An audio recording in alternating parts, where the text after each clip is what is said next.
Welcome back to We're Too Literary. I'm your host, Kenny. And I'm Jonathan. And this week, we're here to bring you a little bit of discussion about a wonderful kind of romantic comedy called The Fall Guy. The Fall Guy. The Fall Guy. Yeah. Yeah. Get it right. Just roll with it. Yeah. It is a very expensive, but rom-com. I mean, I haven't seen a rom-com in a while. I actually haven't either. What was the last rom-com you saw? Oh, I mean, I know I'm asking a hard question right off the bat. I don't know. I don't know the last rom-com I really watched.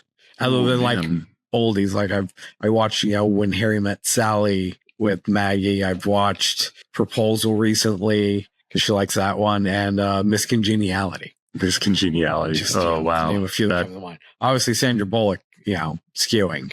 That brings me back. Holy crap. The Proposal was Ryan Reynolds and Sandy Bullock. Yeah. Okay. Yeah. That's the one where they're like in Alaska and stuff, right? No, I don't think it was Alaska. I could be wrong, but it's she's a high-powered New York executive of some sort, and he's her assistant, and it turns out he's like filthy rich. Yeah. Okay. Yep. I remember the one you're talking about. I can't remember the last one I personally watched. Yep. If I think of one, I'll let y'all know. But you just chime in later. We'll interrupt. I guess the broadcast. Be like, we're doing this. I guess it was The Fall Guy. So there you go. And honestly, for what it is, this was a pretty great movie. I really enjoyed it. It was entertaining. It was fun.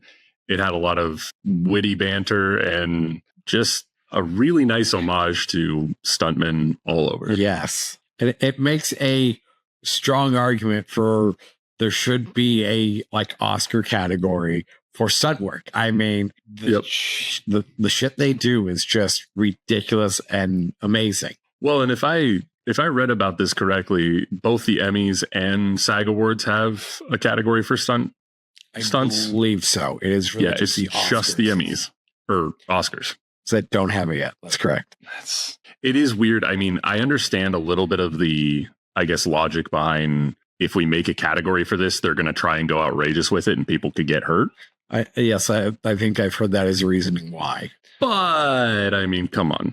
If it's already in those other awards, then they're doing it anyways. I mean, look at Tom Cruise and all the shit he pulls. And he's not winning any Oscars for stunt work. Nope. Yeah. Nope. For other stuff, but not stunt work. I mean, he's done some pretty cool things. We saw Top Gun. We enjoyed Maverick a whole bunch and learned a whole lot about how much of the actual involvement with the planes and everything. It was insane. It was insane. It was nuts.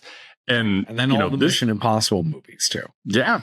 There's no exception there either. It's kind of crazy. And this movie itself was no exception. I mean, it pulled a world record at one point. What was it for? It's for a car flip or a car roll, 8.5. Oh, man. And those were really cool scenes too. Like watching those cars they crumbled. I was like, if there was no roll cage, this would be terrible. It would be awful. Nobody would be alive. Man. Nobody would do stunt work. Yeah. This movie did create the first credit ever for stunt designer. Oh, interesting. So somebody who probably plans and designs the stunts and how they'll roll, and which is kind of interesting. See how that works out going forward if that continues to be used, which makes sense. The movie is enjoyable and well done, but it's purely designed to show off the stunts, and it does an amazing job at it. I loved every second of it. Yeah, this was one of those ones that was just really fun to watch for all the nuance bits that they threw in there, all the fun stunts and tricks and what have you.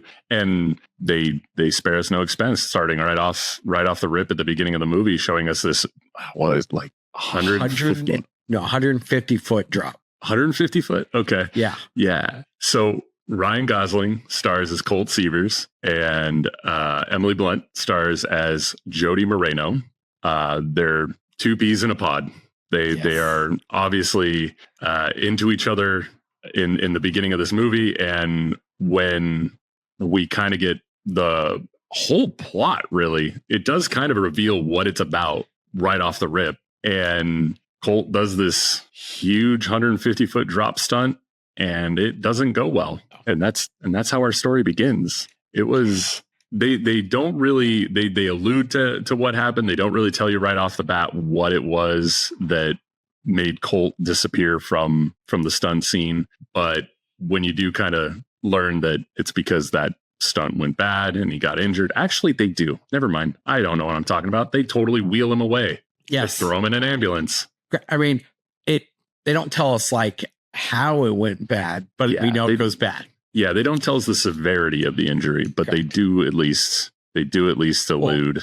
No, they tell us the severity. Did they tell us that he broke his back? Yeah, he broke his back and had to get rehabilitated. I think I could be wrong, but I think they lay out like what disc maybe broke, but I'm not sure about that. That could be me just making shit up. And that's what I would have done, tell you exactly what happened. But he does break his back, which I think is specifically laid out. And it's like it does a time skip to 13 or 18 months later. 18 months, yep.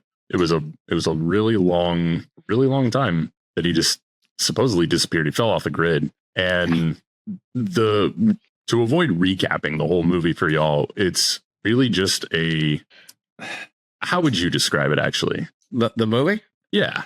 I would describe it as a fun stunt-filled romp. Like the movie is designed to showcase stunt work, and there's a very paint-by-number story tacked on top of, the stunt man who broke his back, and is pulled back in because of a actor who's notorious for being flaky, who's disappeared, and his producer just needs him to pull off the last few scenes to finish the movie to save it for his lost love. Yeah. Okay. Yeah. That sums it up nicely. Drugs and gang members while you're at it. And the producer is Gail Meyer, who is played by Hannah Waddingham. If that's how you say your last name. Yes. Yeah, from Ted Lasso, and then of course the other character was Tom Ryder, played by Aaron Taylor Johnson. Yes. So a really good cast lineup. I mean, they had some fun people in this for sure, and great like on-screen chemistry.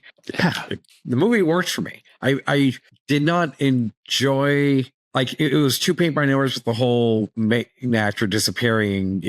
Colt having to go find him and there being drugs and stuff. Like I didn't enjoy that aspect of the story, but overall I loved it.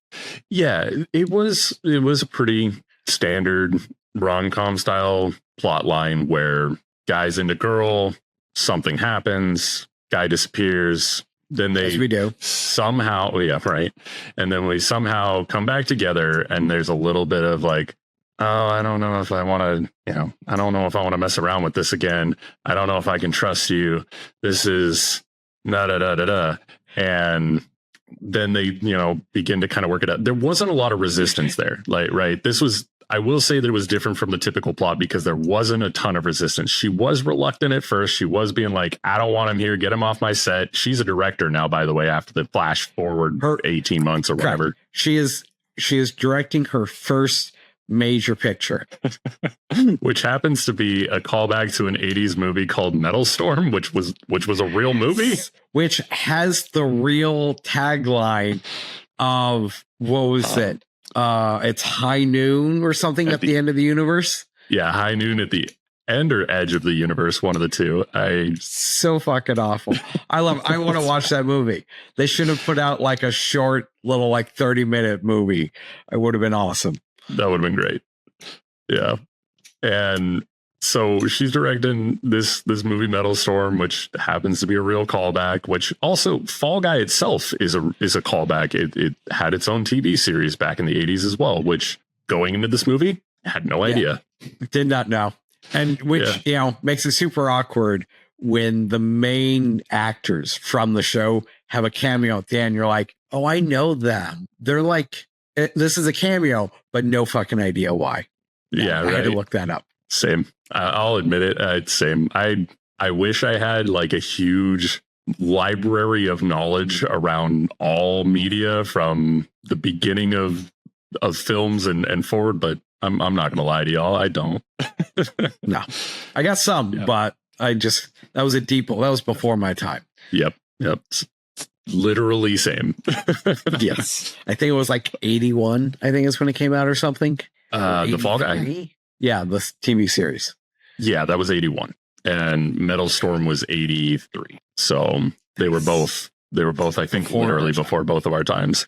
Yeah. So we get that kind of cookie cutter romance, and yet it does have a little bit of differences here and there, because it's clear that even though, like, I can't remember if the dialogue touched on whether or not they were seeing other people at any point. I don't think it did. It just kind of during their like 18 months apart. Yeah, because they really did just kind of pick up where they left off almost. Kinda. I think I want to say Jodie has a line or something about people, but I don't remember for sure.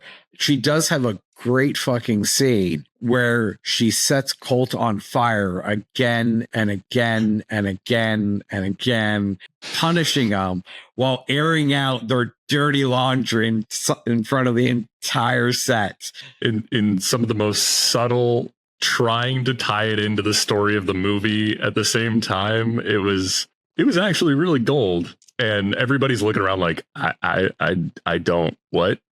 Did this happen? Did we miss some part of the script? What's going on?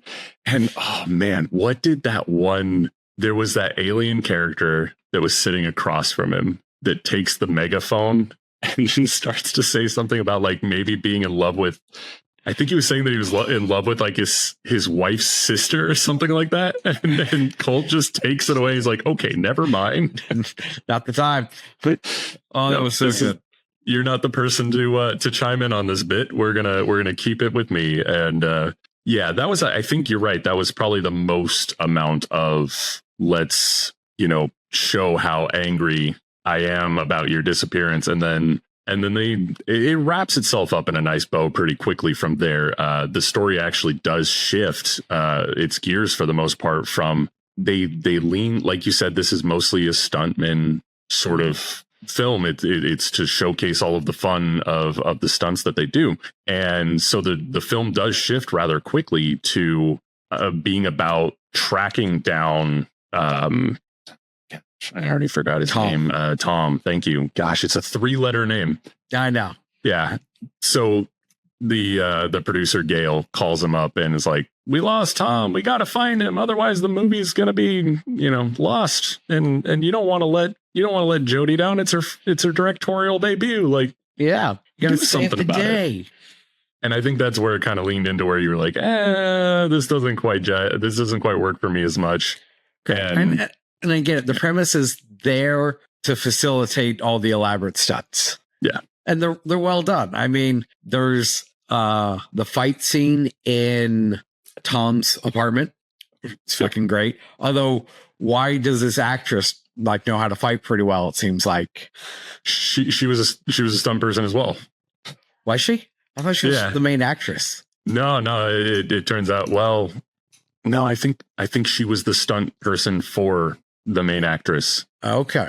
So because I didn't pick up on that. That whole fight was just like, what's happening here? Is he going to die? Like, is he going to get stabbed right now? What? That's a crazy katana. And then you find out that it's a prop katana. And you're just like, oh, okay. Yes. And also establishes Chekhov's gun. Yep. Checks it, shows us the blanks, puts it back. Obviously, it's going to come into play later. It was a nice subtle foreshadowing for sure. And that was Iggy. Her name was Iggy. And the actress or the character? Oh man, no, it's coming back to me now. Iggy is Ryder's girlfriend and the main actress. Yeah, not the stunt person. But I guess she had some skill, obviously. She had something because she, starts kind of kicking his ass a bit. Yeah, they really wrecked the place. And then once they finally settle down and she's like, oh, yeah, go to the nightclub. This is where Ryder always goes to get his drugs. And that's when we kick off into this Finding Ryder bit. Yep. And I know how you felt about this, but I will say that when he meets the drug dealer and he gets drugged, it's a little too obvious what's about to happen. And when it does happen, I was expecting, the good old, fall asleep and then bad things. But no, it went in a different direction. And I have to admit, the fight scene in that was also super cool because they incorporated the drugginess of it, the psychedelic aspect of it into the fight. And man, there was something just so satisfying about him just kicking the rest of the drug dealer's henchmen around. He kicks a lot of ass. I was expecting, though, it to be a dream sequence. Like once it kind of all starts setting in and he's on drugs, I was like, oh, okay. He's going to wake up from a dream and be like, in a room somewhere getting beat up. Yeah. But no, he fucking kicks all their asses. It is a great scene. It did go a little bit in a direction that I wasn't expecting. And while I was relatively okay with it, I think that they handled it well with the fact that they prolonged it into him leaving the nightclub and actually just prior to that being like, hey, when does this wear off? And the drug dealer's like, when you stop seeing unicorns. And he's like, oh boy. And then he's outside and he's addressing somebody and he still sees the unicorn nearby. And he's just like, oh boy. He sees the unicorn for like the next 20 fucking minutes. It's great. Oh yeah. Yeah. I think it lasted all the way into the hotel when he learns from the drug dealer that he's got to go to the hotel to request like some. There's some code word. Fruit platter. Fruit platter. Yeah, and once that whole thing kind of kicks into gear, I remember some silly things happening that led up to him finally getting to the room. He gets in the room, has a full-blown conversation with Jody as they talk about the really. So this was a great scene for me. I really enjoyed this whole. They're discussing how they should do the romance in the actual movie of Metal Storm, and they actually incorporate it into the Fall Guy by doing the whole split screen between the two of them. Actually, kind of like how we're doing right now. A little bit. It was cute. It was great. It was great. The way they moved around in their respective scenes and like face each other and the camera work. Like I love it. It was like they were talking to each other, Exactly. Just like we want to do. Yeah, exactly. And so that was really fun. All the way up until getting off the phone and finding a literal body on ice. Yep. In a tub. That was a shame. Now, this is where I will nitpick and say, oh man, how'd they clean up that room so fast? Who did Gail call? That's a good question. Because she has a whole team of henchmen. So they're probably just waiting in the wings. True. There was, it was like pretty much Tom's posse practically. And I think you were making the point beforehand that things kind of became obvious at this point, like what was going on, who was doing what, and how things were kind of going to unfold from here. There were still a few solid surprises, I'd say, but for the most part, we knew that this was going to, come to a head with them revealing the true nature behind Gail and Tom. And I really can't think of any other way to handle that without just changing it.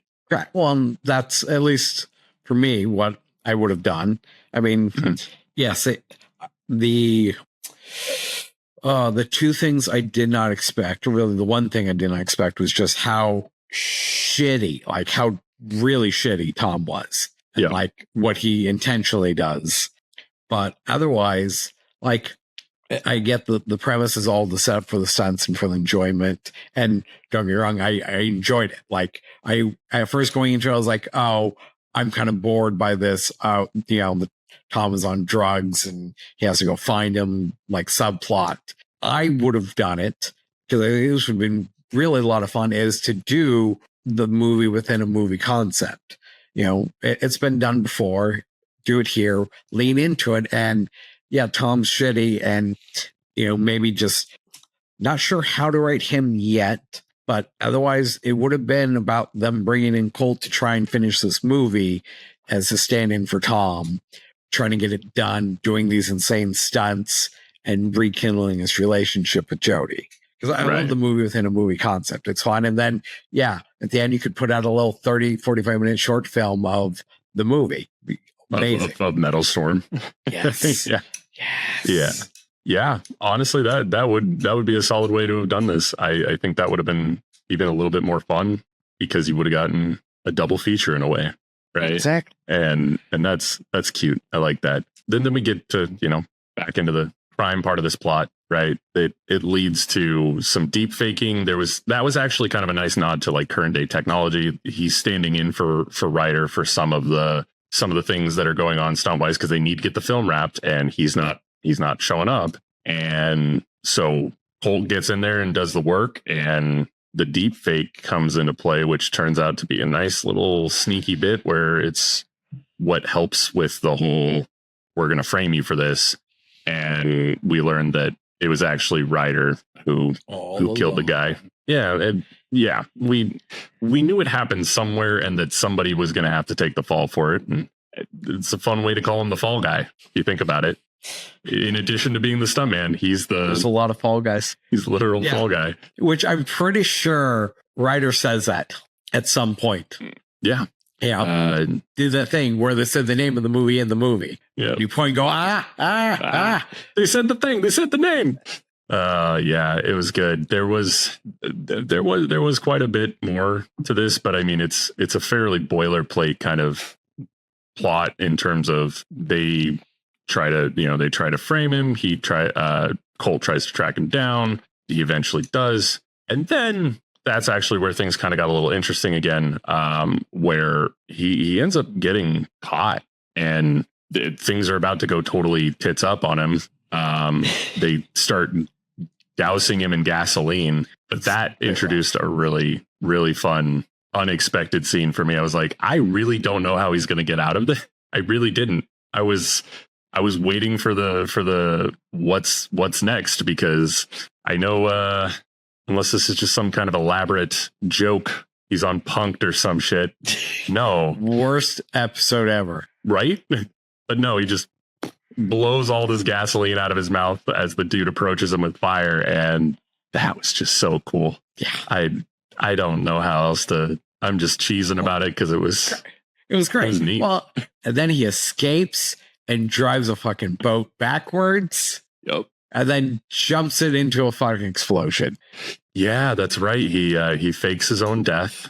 And that I liked. That was good. That was a good way to take the heat off. I thought that was a good plot point. And bringing it back to turn the tides, right? The kind of wrap up to this movie was after Colt fakes his death, they plot against Tom. He and Jody, he meets up at Jody's trailer in an alien suit, and that introduced a really Jody, fun segment. Kicks his ass a little bit and stabs him with the fucking leg. Was it just a knife or was it a fork? Or I feel like it was a pen, but maybe it was it was a pen. It was a pen. And man, I felt that like the moment he got stabbed in the leg, I was like, oh man. And I started rubbing my own leg. And then also she's, I think Gail actually comes in the trailer and he hides. And then there's that like whole flip off the person behind their back. And there was just some cute bits there. But then they devise a plan to have, the big car jump happen, and they use the old reverse psychology of getting Ryder convinced that he needs to do the stunt because, oh, don't you do your own stunts? Oh, I have an ego. Yeah, huge ego. And that leads off to this great bit where Colt, hops in the car with Ryder and kind of gets revealed as being alive, and then they work on, the whole point was to have him admit what he had done to that dude. That he killed the dude by kicking him in the chest, like super hard. It was basically okay, that's not what kills him. Was it his? It was hitting his neck? The hitting the back of the head on that like sharp edge table. That, okay. Just, like severed the spinal cord or something. I'm not really sure, but yeah. Yeah, that's what I'm thinking. But yeah, they coax him into admitting the murder over a mic, and that cues up the final fight of them trying to get the recording back after the whole bit. But I did want to mention they do this great stunt where they jump the car over a big old jump, and sweet. Just the subtle nods to the fan favorites, right? Because the peak of the jump, it was 88 miles per hour, and I was like, yeah, Back to the Future. Thank you. Sweet. Thank you for that little bit. I don't know if they would have made it across that jump at that speed. They probably needed a touch more than that. I feel like they should have been going faster, but I'll take it. Yeah. There was some great visual effects just all throughout. I mean, there was some car, like during the earlier bits with the deep faking and him actually standing in for Ryder. There was a lot of cool like car scene chases and stuff. It was just full of action and fun and cool stunts. And yeah, like I said, we get to the final bit there, and it's pretty much them, Gale and Ryder trying to escape with the recording so that they can get away with their chicanery, and it doesn't pan out, of course. There is the sweet like helicopter fight scene escape, like contortion. That was great. Like said it before, every stunt in this movie is just outstanding. Like they're all incredible, and the whole movie is just an homage to stunt performers and the amount of hard work they do. Yeah, it was just great. I'll leave it at that. From there, you know, we kind of get the wrap up of the film, and that was honestly the biggest shock throughout the whole movie for me. You know what I'm talking about. They had to replace Ryder with someone. The recast, yeah, because they couldn't complete it because Ryder is now assumed dead because he seemed to have exploded there at the end. Yeah, in the post credit scene. Who ends up being the lead actor? Jonathan, who is it? So the great thing about this is earlier in the movie, in Ryder's apartment, there's a post-it note saying, "Is it Momoa or Momama or something?" Like he's not sure how to pronounce his name.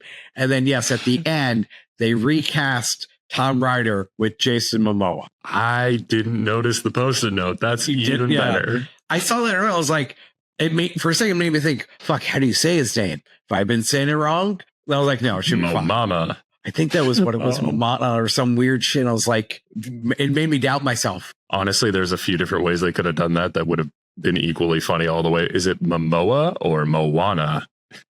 Is it Momoa or Momana? Momama. Yeah, there was a lot of jokes there. Yeah, that's great. We get I think there's 2 clips we get to watch. One of him doing the sweet like fight outside the Sydney Opera House. Oh yeah. Yep. And then we also get his epic fucking speech before they like go fight the aliens at the climax of the film. And it was how do I put this? Independence Day. Yeah. The president's speech was easily a 10 out of 10 speech. The speech in this movie was probably a 2 out of 10. Yeah. But when Momoa says it, ooh, I think it went up to like at least a 6. You know, I'll give you that. Yeah, it really has the gravitas to really pull it off. But it was the stupidest shit you ever heard. Fucking awful. I would watch this movie in a heartbeat. Maybe we need to follow up with a review of the original Metal Storm. Oh man, if you want to go back and watch the original Metal Storm, I'm sure that is ripe for figuring out a different way to put that plot. Oh yeah, we'll have to figure out how we can watch it, see what we can do. If I recall correctly, that one wound up getting a whopping like 3 or 4 out of 10 in the ratings. But it's not bad. It's not a 1 for its time. For its time, yeah. I mean, it's not a 1. Arguably, it's done a little better than The Acolyte. Oh, that's a low blow, sir. Low blow. But I mean, I'm using the evidence on the page here. Okay. I'm using the evidence on the page. But fucking just side note.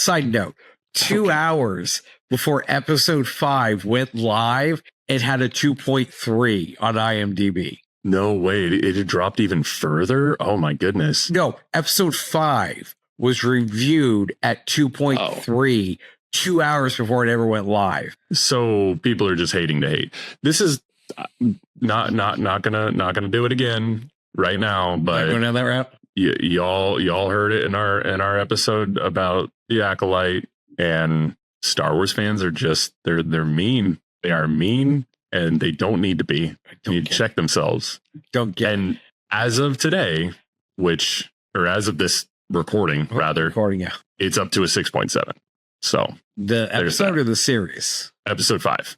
Just episode 5. Have you watched it yet? Because it is fantastic. I have not yet. I like to have just a few more episodes in the bank so that I can binge like almost 3 hours worth of it.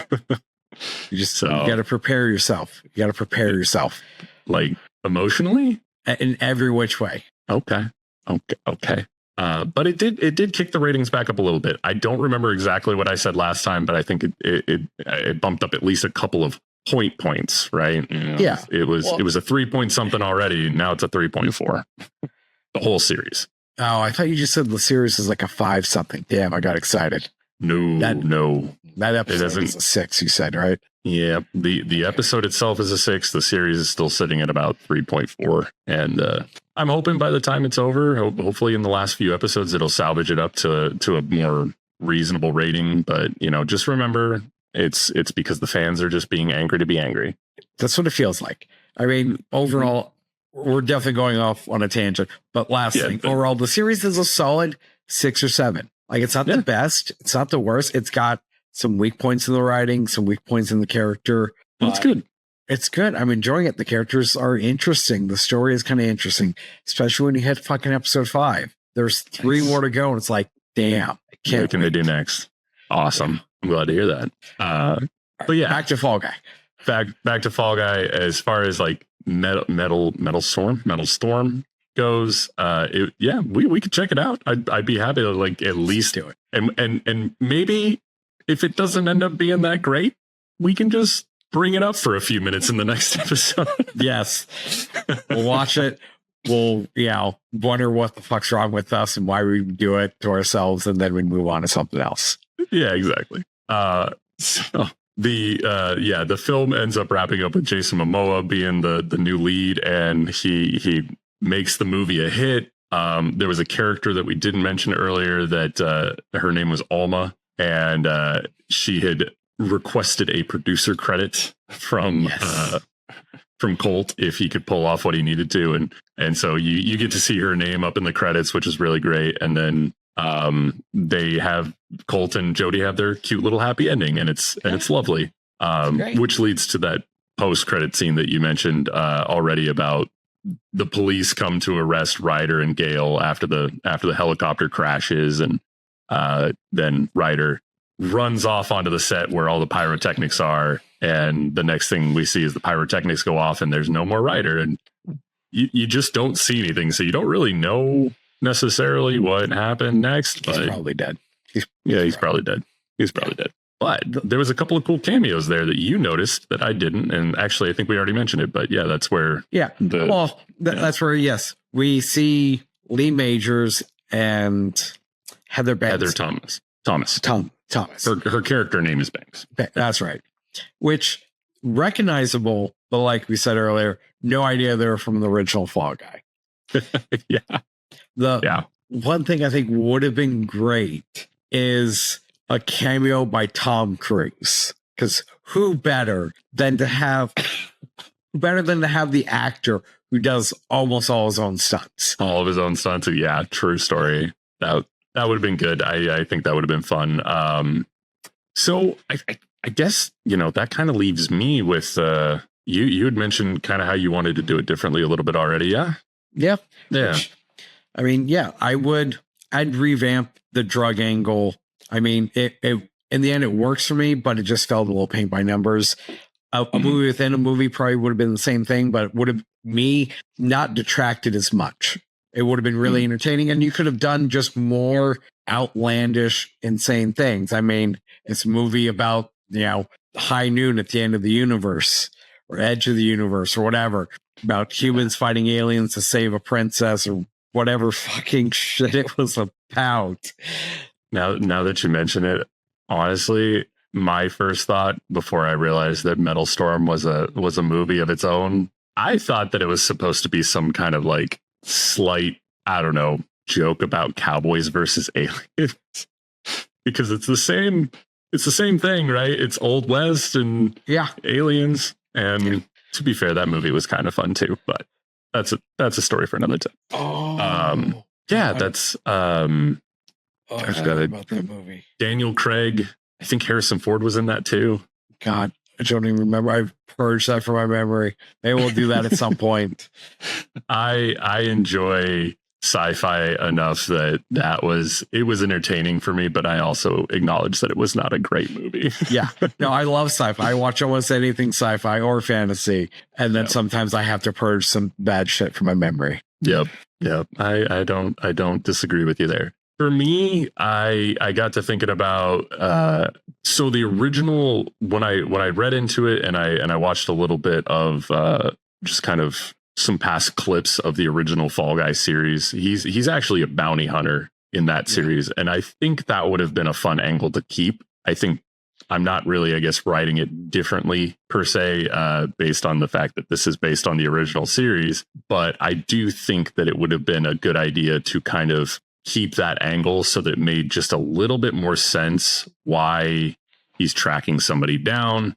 And I also think that it could have been a fun take if instead of it being he disappears after getting injured, which if we didn't already say this, it is revealed by Tom to Colt that the reason he broke his back on that fall in the beginning of the movie was because Tom set him up. Yes. Tom Ryder set him up to fail and for that to happen. And so I think it would have been a little more interesting if somebody, say Alma came along to Colt and was like, hey, I've been kind of keeping this secret for the last 18 months, but there's some things going on set that need to be handled.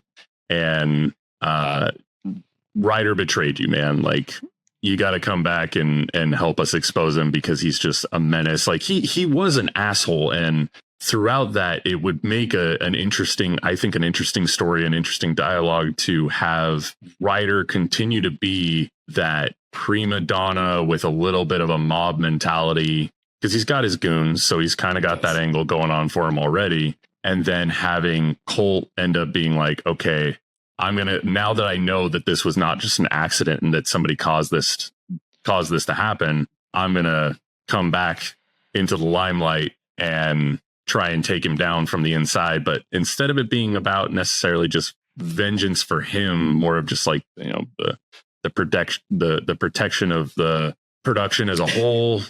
Correct. I mean, something like that. That could work. Like you said, he's not a bounty hunter, but yes, he comes back to try and not prove his innocence, but try and unearth or reveal who Tom really is and save the production because he still obviously is in love with Jodie and wants to help her succeed. Yeah. And I mean, when you look at it kind of that way, it works. I think that would be a fun way to do it. I did have another thought, but I kind of lost it along the way. Oh, I hate it when that happens. But yeah, I mean, there was a few different angles that this could have taken, and I think that there was maybe a little bit more of a romantic comedy angle that could have been approached with that too, because there would have been more, involvement on set and potentially more of that rekindling of the intimacy there. Because really the only other thing that kind of happens between Colt and Jodie for the rest of the film leading up to the final act was, this promise of meeting up for karaoke. And then he's not able to make it because he's actually, dealing with the city. Yeah, he's dealing with being caught by Ryder's crew and getting lit on fire and driving a boat through a explosion and all that. So, there wasn't a lot of after probably the first act or so, I feel like that's where the romantic comedy portion of it dropped off and then just turned into the action stunts and everything else leading up to a little bit of the payoff in the end. So overall, it was a really fun movie. If you guys, I'd highly recommend it. It was fun as fuck. Maggie enjoyed it. Like, she kind of same thing as me at first, was like a little bored, but once it really stops taking itself seriously, gets in the swing of things, it's just outlandish and a ton of fun. I'll definitely watch it again. Yeah, it's 2 hour, a little over 2 hours long, just barely, and totally worth it. I want to say David Leitch. Apologies for the mispronunciation there if that's incorrect, but he directed Bullet Train, Atomic Blonde, Deadpool 2. Yes, he's also isn't he another stunt performer who became a director? Yes, yeah. He actually before directing it all, like his largest credit is the stunt work that he's done. He's been involved in so many different things for the action, like he's coordination. Got a great eye for filming. Like watching Bullet Train was ridiculous and fun. Yeah. That movie is outstanding. Yeah. Same thing. I mean, better in that the plot was a little bit more consistent for me, but just fun all the way through. Watching like Brad Pitt, Aaron Taylor Johnson, they played off each other well. And then, that's right. Aaron Taylor Johnson was in that one too. Yes, he was. Yeah. And he had a partner, and I forget the actor's name. I think he was in The Eternals.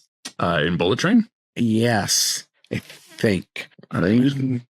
Yeah, go ahead. Let's take a look.